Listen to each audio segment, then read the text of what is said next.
வணக்கம். Welcome to mister review channel. நாம் இன்றைக்கி பார்க்கக்கூடியது தமிழ் சினிமா செய்திகள். தமிழ் சினிமா செய்திகளில் ஒன்று சொல்லிக்கிறேன். இப்போ ரீசெண்டாக பார்த்துக்கிட்டோன்னா டிவிகே கட்சியோட மாநாடு நடந்து இருந்துச்சு. அதை பற்றி பார்த்துக்கிட்டோன்னா அந்த மீட்டிங்கில் எனக்கு என்னென்ன ப்ளஸ்ஸாக தோணுச்சு மைனஸாக தோணுச்சு அப்படிங்கிறத முந்தின வீடியோவில் தெரிவிச்சிருக்கேன். பார்க்காதவங்க அதை பார்த்துட்டு உங்களுக்கு என்ன தோணுதுங்கிற மறக்காமல் கமெண்ட் பண்ணுங்கள். அதே மாதிரி அந்த மாநாட்டில் விஜயோட ஸ்பீச் எப்படி இருந்துச்சு அப்படின்னு என்னைய கேட்டோம்னா, நான் தனித்து சொல்லணும்னா கம்பீரமாக தான் பேசியிருக்கா அப்படி. பட் ஆனால் நிறைய விஷயத்தை பார்த்துக்கிட்டா கொஞ்சம் குறைச்சி பேசியிருக்கிறாரு. அதை பேசிட்டாரோ இன்னமும் பார்த்தா அனல் பறந்துருக்கும். பட் ஆனால் அது பேசாமல் போனது கொஞ்சம் வருத்தமாக தான் இருக்குது. அதில் என்னென்ன பேசியிருக்க வேணும், என்னென்ன பேசாமல் விட்டார் அப்படிங்கிறத முழு வீடியோவில் சொல்லியிருக்கேன். அது என்னென்னு தெரிஞ்சுக்கணும் ஆசைப்படுவாங்க. சேனலில் முழு வீடியோ இருக்குது. அனைவரும் முழு வீடியோ பார்த்துட்டு உங்களுக்கு என்ன தோணுங்கிறத மறக்காம கமெண்ட் பண்ணுங்கள். இப்போ நம்ம பார்த்தீங்கன்னா செய்திக்கு போவோம். உங்களுக்கே தெரியும், இந்தியன் 2 பார்த்துக்கிட்டோன்னா படம் கிட்டத்தட்ட 2 வருஷமாக காய்ப்போச்சு. பட் அந்த படத்துக்கு அப்புறம் இந்தியன் 2 பார்த்தீங்கன்னா வருமா வராதா அப்படிங்கிற மாதிரி பார்த்தீங்கன்னா ஒரு சர்ச்சை போய்கிட்டே இருக்குது. அந்த படத்துக்கு பார்த்தீங்கன்னா ரஜினிகாந்த் சார் பார்த்துக்கிட்டா டேரக்டாக சங்கர் சாரே பார்த்தா மீட் பண்ணி இந்த மாதிரி பார்த்துக்கிட்டா பண்ணிக்கலாம் வச்சுக்கலாம் அப்படின்னு லைக்காவும் தொடர்பு கொண்டு சங்கர் சாரே பார்த்தா பேசி வச்சுருக்கா. அப்படி சங்கர் சார் பார்த்தா ஒரு மிகப்பெரிய ஒரு அமௌண்ட்டு சொல்லி டேட்டு பார்த்தா ஒரு மாதம் வேணும்னு கேட்டிருக்கா. அப்படி பட் ஆனால் அது இப்போதைக்கு பார்த்தா கடப்பில் கிடக்கிறதுனால லைட்டாக பார்த்திங்கன்னா இப்போ கொஞ்சம் லைட்டாக உசுறு வந்திருக்க மாதிரி தெரியுதுங்க. கடைசியாக பார்த்தா சங்கர் பார்த்தா மனசு இறங்கி எனக்கு ஒரு மாதம் டேட் வேணாங்க, ஒரு 15 நாள் மட்டும் பார்த்தா கமல் பார்த்தா எனக்கு டேட் கொடுத்தா போதும், இருக்கிற பேலன்ஸ் கூட்டம் முடிச்சு கொடுத்துறேன், முடிச்சு கொடுத்தோம்னா படத்தையும் பார்த்தா டிசம்பருக்குள்ளே படத்தை கொண்டாந்துடலாம் அப்படி மாதிரி சொல்லியிருக்காங்க. பட் ஆனால் கமல் தரப்பில் பார்த்திங்கன்னா அது பார்த்தா ஒத்துக்கிட்ட மாதிரி தெரியல. ஆனால் கமல் சார் பார்த்தா சொல்லியிருக்கா அப்படி இந்தியன் 2வோட இந்தியன் 3 பார்த்தா அற்புதமாக இருக்கும் அப்படின்னு சொல்லியிருக்கா. அப்படி சித்தார்த்து பார்த்துக்கிட்டோன்னா நான் இந்தியன் 2வில் நடிக்க ஒத்துக்கிட்டதுக்கே காரணம் இந்தியன் 3 கதையை கேட்டு தான் நடிக்க ஒத்துக்கிட்டேன் அப்படின்னு இருக்கா. அப்படிங்கும்போது அப்படி சொன்னவங்க இப்போ பார்த்தா நடிக்க மறுக்கிறதுக்கு காரணம் பார்த்துக்கிட்டா ஏன்னு தெரில. அப்போ அதெல்லாம் பார்த்தீங்கன்னா இந்தியன் 2 ஓடணுங்கிறக்காண்டி சொன்ன பொய்யா அப்படிமா நினைக்கிறது. அன்றைக்கி ஒரு பேச்சு இன்றைக்கி ஒரு பேச்சு பேசக்கூடாது Kamal sir, Siddharth sir. So அதனால் அன்றைக்கி என்ன சொன்னீங்களோ அதை நிறைவேற்றணும். அதே மாதிரி இருப்பேன் நான் நம்புகிறேன். பார்ப்போம் நடக்குன்னு. அடுத்து பார்த்தா உங்களுக்கே தெரியும், கைதி 2 பார்த்துக்கிட்டா இப்போதைக்கு இருக்குமாங்கிற மாதிரி டவுட்டாக தான் இருக்குது. ஏன்னா படத்துக்கு பார்த்தா பட்ஜெட் பார்த்துக்கிட்டா கிட்டத்தட்ட 200 கோடி பக்கம் சொல்கிறாங்க. லோகேஷ் கனகராஜ் சம்பளம், கார்த்தி சம்பளம், அதர் ஆக்டிவிட்டி சம்பளம் மொத்தமாக சேர்த்து பார்க்கும்போது மினிமம் 200 கோடிங்கிறாங்க. அப்படி இப்படின்னு பார்த்தா 205 கோடி நிற்கும். அவ்வளோ பெரிய பட்ஜெட்டு கார்த்தி வச்சு பண்ண முடியுமா அப்படிங்கிற ஒரு கேள்வி. ப்ளஸ் பார்த்துக்கிட்டா இந்த படம் நம்ம கூலி படத்தோட ரிசல்ட்டுக்கு அப்புறம் லோகேஷ் கனகராஜுக்கு பார்த்துக்கிட்டா ஒரு 75 கோடி சம்பளம் கொடுக்கலாமா அப்படிங்கிற மாதிரி பார்த்தீங்கன்னா தயாரிப்பு தரவில் யோசிச்சுக்கிட்டு இருக்கிறதா ஒரு செய்தி. ஏன்னா கூலி படம் ஓடிச்சுன்னா வேறு லெவலாக இருந்திருக்கும்.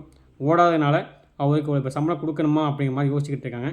பட் ஆனால் இப்போதைக்கு கூலி படம் கிடையாது. ஏன்னா கூலி படத்துக்கு பார்த்துக்கிட்டா நான் டைம் நிறையா இருக்குது.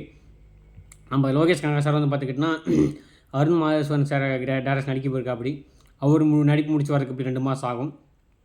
கார்த்திக்கு பார்த்தீங்கன்னா இப்போ ஏகப்பட்ட கமிட்மெண்ட் இருக்குது. டானாக்காரன் டேரக்டரில் நடிச்சிக்கிட்டு இருக்கா. அப்படி அந்த படம்லாம் முடிக்க மாரிசன் படம் நடிச்சிட்டு இருக்கா. அப்படி அந்த படம்லாம் முடிச்சு வரதுக்கு கொஞ்சம் லேட்டாக மாட்டேங்குது. ஸோ அதனால் இப்போதைக்கு பார்த்தீங்கன்னா கூலி படம் இப்போதைக்கு கிடையாது. இந்த வருஷத்தில் பார்த்தீங்கன்னா ஷூட்டிங் போக மாட்டாங்க. மேபி அடுத்த வருஷம் தான் போகிறதுக்கான வாய்ப்புகள் உண்டுங்கிற மாதிரி தகவல் வந்திருக்குது. என்ன இதுங்கிறத சொல்லுவோம். அதே மாதிரி தீபாவளி டேஸில் பார்த்துக்கிட்டா 2 படம் தான் சொல்லியிருந்தேன். உங்களுக்கே தெரியும், இயக்குனர் மாரி செல்வராஜோட படத்தில் மாரி செல்வராஜ் இயக்கத்தில் துருவ விக்ரம் நடிக்கிற பைசன் படமும் ஹரிஷ் கல்யாண் படமும் டீசல் அந்த படமும் பார்த்தா தீபாவளிக்கு வருகிற மாதிரி சொல்லியிருந்தாங்க. இப்போ நேற்று பார்த்துக்கிட்டா திடீர்னு நம்ம லலித் பார்த்துக்கிட்டா அவர் பார்த்துக்கிட்டா லைக் படத்தை நாங்கள் தீபாவளிக்கு கொண்டு வரோம் அப்படிங்கிற மாதிரி அஃபீஷியலாக சொல்லியிருக்காங்க. அதே மாதிரி நாங்கள் டியூட் படமும் பார்த்துக்கிட்டா தீபாவளிக்கு வரும் அப்படிங்கிற மாதிரி சொல்லியிருக்காங்க. ஒரே நேரத்தில் 2 பிரதிபலமான படம் பார்த்துக்கிட்டா தீபாவளிக்கு வருது, வெவ்வேறு ப்ரொடக்ஷன். பட் ஆனால் ஒரே நேரத்தில் ஒரே நடிகர் படம் 2 படம் வருமா அப்படிங்கிறதான் ஒரு கேள்விக்குறி. எனக்கு தெரிஞ்சு ஏதாச்சும் ஒரு படம் பார்த்துக்கிட்டா மேபி தள்ளிப்போக வாய்ப்புகள் உண்டு. ஏன்னா ஒரே நடிகர் 2 படம் கண்டிப்பாக வாய்ப்புகள் இல்லை. இப்போ லைக் பார்த்தா இந்த தீபாவளிக்கு வந்தால் டியூட் பார்த்துக்கிட்டா கிறிஸ்மஸுக்கு தள்ளி போகும். அப்படி இல்லையா, டியூட் கிறிஸ்மஸுக்கு தீபாவளிக்கு வந்தால் லைக் பார்த்துக்கிட்டா கிறிஸ்மஸ் தள்ளி போகும். இதை மாதிரி இருக்குமே தவிர அவரோட படம் அட்டன் டைமில் 2 படம் ஒரே நாளாக வர்றதுக்கு வாய்ப்புகள் கொஞ்சம் கம்மிங்கிற மாதிரி சொல்கிறாங்க. பட் என்ன பண்ணுறாங்க அப்படிங்கிறத பார்ப்போம். அதே மாதிரி கார்த்திக் படம் டானாக்காரன் இயக்கத்தில் பார்த்துக்கிட்டா டானாக்காரன் இயக்குனர் அவரோட இயக்கத்தில் வந்து பார்த்திங்கன்னா கார்த்திக் நடிச்சுக்கிட்டு இருக்க மார்ஷல் படம் வந்து பார்த்துக்கிட்டிங்கன்னா மூலமாக போயிட்டுருக்குது. அந்த படத்துக்கு வந்து பார்த்தீங்கன்னா ஃபஸ்ட்டு வந்து பார்த்தீங்கன்னா நிவின் பாவி வந்து பார்த்துக்கிட்டு நான் பேசினாங்க. அவர் டேட் இல்லை அப்படின்ட்டு ஒத்துட்டாங்க. அவர் டேட் இல்லைன்னு சொல்லிட்டு அப்படி ஆக்டர் ஜீவா கிட்ட வந்து பார்த்தா பேசியிருக்காங்க.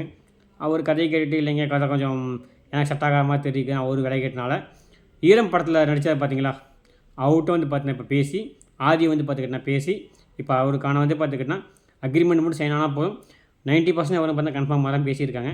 அவரும் வந்து பார்த்தீங்கன்னா மேக்ஸிமம் இந்த படத்தில் வந்து பார்த்துக்கிட்டா வில்லனாக நடிக்க வாய்ப்பு உள்ள மாதிரி தகவல் வந்துருக்குது. என்ன ஏதுங்கிறத பார்ப்போம். அதே மாதிரி ஜெனீலியா வந்து பார்த்துக்கிட்டா தமிழ் படங்கள்லாம் நிறைய நடிச்சுக்கிட்டு இருந்தாங்க. நிறைய சூப்பர் ஹிட் படம் நடிச்சு கொடுத்தாங்க. பட் ஆனால் கல்யாணத்துக்கு அப்புறம் பார்த்துக்கிட்டா அவங்க கொஞ்சம் அடிக்காமல் இருந்து வெறும் ஹிந்தி படங்களையும் மராத்தி படங்களும் நடிச்சிட்டு இருக்காங்க. தமிழ் படத்துக்கு அவங்க வரவே இல்லை. இப்போ அதுக்கான முயற்சி வந்து பார்த்தீங்கன்னா நம்ம தனுஷ் வந்து பார்த்தீங்கன்னா இருக்கா அப்படி தனுஷ் கூட ஒரு படம் அவங்க பண்ணுற மாதிரி ஒரு ஐடியா இருக்குது அப்படின்னு சொல்கிறாங்க. என்ன ஏதுங்கிறத அடுத்த தகவலை சொல்கிறோம். அதே மாதிரி கூலி படம் வந்து பார்த்திங்கன்னா 2 வாரம் தான் தேட்டரில் ஓடும். படம் வந்து பார்த்திங்கன்னா பெரிய படம் வராதனால கூலி படம் வந்து பார்த்தீங்கன்னா தேட்டரில் ஓடிக்கிட்டு இருக்குது. பட் ஒரு சில சிங்கிள் ஸ்க்ரீனில் இருக்க ஸ்டுடியோலாம் தேட்டரில் வந்து பார்த்திங்கன்னா படத்தை வந்து பார்த்தா கூட்டம் இல்லாதனால படத்தை வந்து எடுத்துட்டாங்க. அதுக்கு பதிலாக வந்து பார்த்தீங்கன்னா இன்றைக்கி வந்து பார்த்தீங்கன்னா இந்திரா படம் வந்திருக்கு. அந்த படத்துக்கு ஒரு 120 ஸ்க்ரீன் வந்து பார்த்தா ஒதுக்கியிருக்காங்க. அதே மாதிரி கேப்டன் பிரபாகரன் படம் பார்த்தா ரிலீஸ் பண்ணியிருக்காங்க. அதுவும் வந்து பார்த்திங்கன்னா கிட்டத்தட்ட 100 படத்தங்களில் ஓடிக்கிட்டு இருக்க மாதிரி சொல்லியிருக்காங்க. என்ன ஏதுங்கிறத பார்ப்போம். அதே மாதிரி விஜய் சேதுபதி வந்து பார்த்துக்கிட்டோன்னா இந்த படம் வந்துச்சு பார்த்திங்களா மகாராஜா படம் வந்தப்போ 12 18 கோடி சம்பளத்தை உயர்த்தினா அப்படி அப்புறம் 18 கோடினே ஓடிக்கிட்டு இருந்தா அப்படி அப்போ அதுக்கப்புறம் பார்த்தீங்கன்னா இப்போ ஒரு படம் வந்து நல்லா ஓடிச்சு பார்த்திங்களா அந்த படம் சூப்பர் ஹிட் ஆனதுனால தன்னோட சம்பளத்தை 25 கோடி ஆக்கியிருக்கா அப்படி. எனக்கு தெரிஞ்சு அவர் கொடுக்கலாங்க 25 கோடிலாம் கொடுக்கலாங்க தப்பே இல்லைங்க. ஏன்னா நல்ல மனுஷன்லாம் அடிக்கிற அப்படி இந்த மாதிரி ஒரு ஆளுகளுக்கெல்லாம் 25 கோடி கொடுக்குறது தப்பு இல்லைன்னு எனக்கு தோணுது. பட் என்ன பண்ணுறாங்க அப்படிங்கிறத பார்ப்போம்.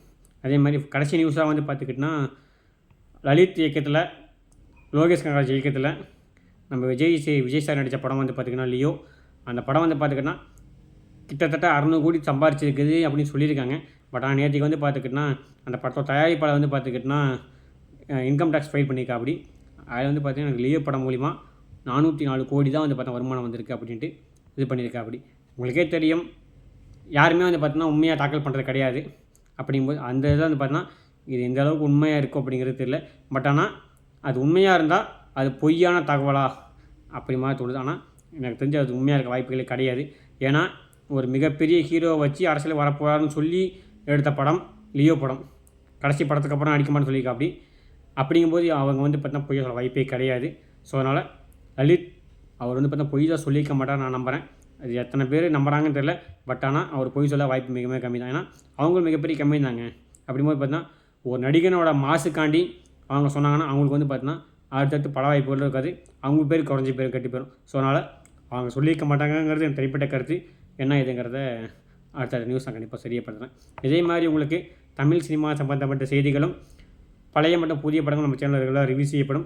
அதெல்லாம் தெரிஞ்சுக்கணும் பார்க்க ஆசைப்படுறவங்க நம்ம சேனலை சப்ஸ்கிரைப் பண்ணிங்க. சப்ஸ்கிரைப் பண்ணால் மட்டும் பார்த்தாது முழு வீடியோ பாருங்கள். நீங்கள் அளிக்கக்கூடிய முழு வீடியோ வாட்சிங் டைமும் சப்ஸ்கிரைப்பும் தான் எனக்கு வந்து பார்த்தீங்கன்னா மிகப்பெரிய ஒத்துழைப்பு அளிக்கும். அதனால் அனைவரும் சேனலை சப்ஸ்கிரைப் பண்ணிவிட்டு முழு வீடியோ பாருங்கள். மீண்டும் ஒரு தமிழ் சினிமா செய்திகளையோ அல்லது நான் பார்த்த படங்கள் அப்படிங்கிற டாப்பிக்லையோ கண்டிப்பாக மீட் பண்ணுறேன். அதுவரை நன்றி, வணக்கம், தேங்க்யூ.